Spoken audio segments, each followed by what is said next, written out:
नमस्कार फ्रेंड्स, होमकुकच्या किचनमध्ये मी आणि माझी आई तुमचं मनापासून स्वागत करत आहोत. आजच्या रेसिपीजमध्ये माझी आई तुम्हाला इथे सुरणाचे काप करून दाखवणार आहे. हे सुरणाचे काप आहेत ते खाण्यासाठी अगदी फिश फ्रायसारखेच लागतात आणि एकदम कमी साहित्यात आणि एकदम झटपट बनणारी रेसिपी आहे. तर आता आपण इथे वेळ न घालवता डायरेक्टली हे सुरणाचे काप आहेत ते इथे बनवण्यासाठी घेऊयात. सुरणाचे काप करण्यासाठी मी आता सुरण उकडून घेतलेला आहे. हे किती ग्राम सुरण असेल तरी? पाव किलो. हे पाव किलो सुरण आहे. पाव किलो सुरण आहे. त्याचे मी मीडियम असे भाग केलेत. तुम्ही अजून छोटे केलेत तरी पण चालेल. आणि किती मिनिटं तरी आपल्याला हे उकडून 20 ते 25 मिनिटं उकडून घ्यायचे. हे असे मऊसर आहे थोडा. आता याचे बारीक काप करायचे तुकड्यांसारखे. हे सुरण उकडलेलं आहे त्याचे मी असे काप केलेले आहेत. हा, म्हणजे तुम्ही जेवढं पातळ ठेवाल ना तेवढंच ते सुरण आहे ते खाण्यासाठी छान कुरकुरीत लागेल. आणि आता हे 2 दिवस सुरण तुम्ही उकडून फ्रीजमध्ये ठेवलात ना तरी राहते चांगलं. म्हणजे कधी तुम्हाला घाई असेल तर तुम्ही आदल्या रात्री ते उकडून ठेवलात आणि सकाळी डायरेक्टली फ्राय केलं की डब्याला वगैरे छान देता येते. आता आपण याच्यात अर्ध्या लिंबाचा रस टाकू.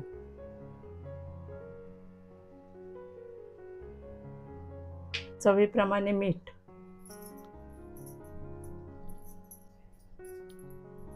लिंबाचा रस एवढ्यासाठी टाकायचा की ते खवखवणार नाही म्हणून. कारण की सुरण जर एकदम नवीन असेल ना तर तो जास्त खवखवतो. घशाला तो खवखवतो. जरी जुना असला तरी पण तो खवखवतो, पण नवीन असला तर जास्त खवखवतो.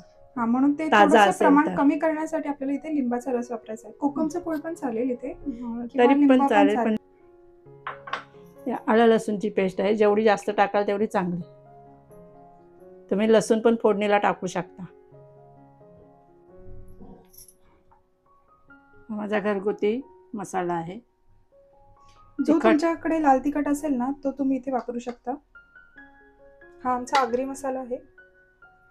हळद अर्धा चमचा. गरम मसाला. जर तुम्हाला तिखट जास्त आवडत असेल ना तर तुम्ही प्रमाण आहे ते कमी जास्त करू शकता. धना पावडर. जिरा पावडर. जिरा पावडर हा इथे ऑप्शनल आहे, जर हवा असेल तर तुम्ही टाका. 1-2 वस्तू कोणती कमी झाली तरी पण चालू शकते. आता आपण मिक्स करायचं, चांगल्या सगळ्या तुकड्यांना लावून घ्यायचं आहे.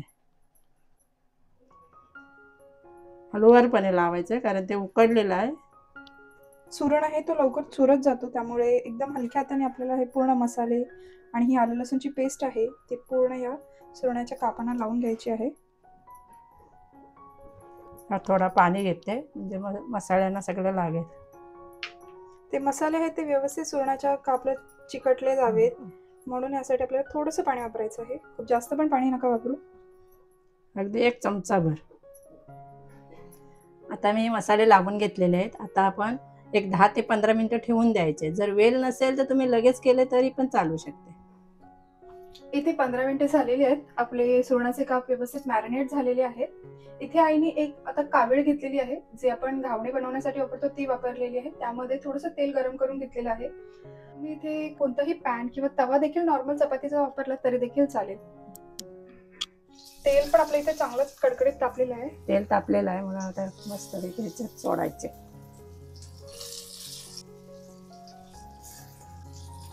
तुम्ही हे डीप फ्राय पण करू शकता, पण शॅलो फ्राय केल्याने ते चांगले कुरकुरीत होतात आणि जास्त तेलकटही होत नाही. हे तुकड्यांसारखेच तळायचे, फ्राय करायचे.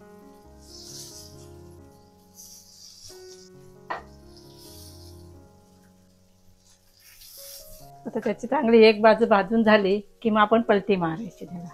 तरी एक साइड शिजण्यासाठी किती टाइम लागेल? 5 मिनिटं लागते. आणि गॅसची फ्लेम आहे ती मीडियम, एकदम मंद ठेवायची. 5 मिनिटं झालेले आहेत. आता मी याला पलटी मारते. हे बघा भाजलेत खालून. असे सगळे आता पलटी मारून घ्यायचे. एक बाजूनी झालेले आहेत. तुम्ही हवा असेल तर ह्याला रवा देखील लावू शकता. या तुकड्यांना मी आलं लसूण पेस्ट राशी लावलेली आहे. तुम्ही ह्याच्यावर तेलावर देखील लसूण मारला असता तरी पण चालेल. अगदी फिश फ्राय सारखेच लागतात हे सुरणाचे काप. जरूर तुम्ही एकदा तरी ट्राय करा. हलक्या हाताने उलटून घ्या. कारण ते मऊसर झालेले असतात, शिजलेले असतात.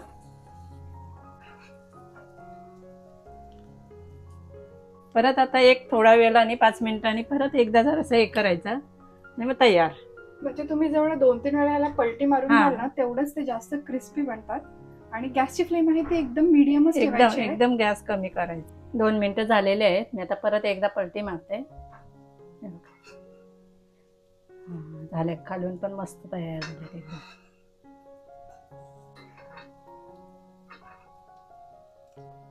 आता सुरणाचे काप आपले रेडी झाले खाण्यासाठी.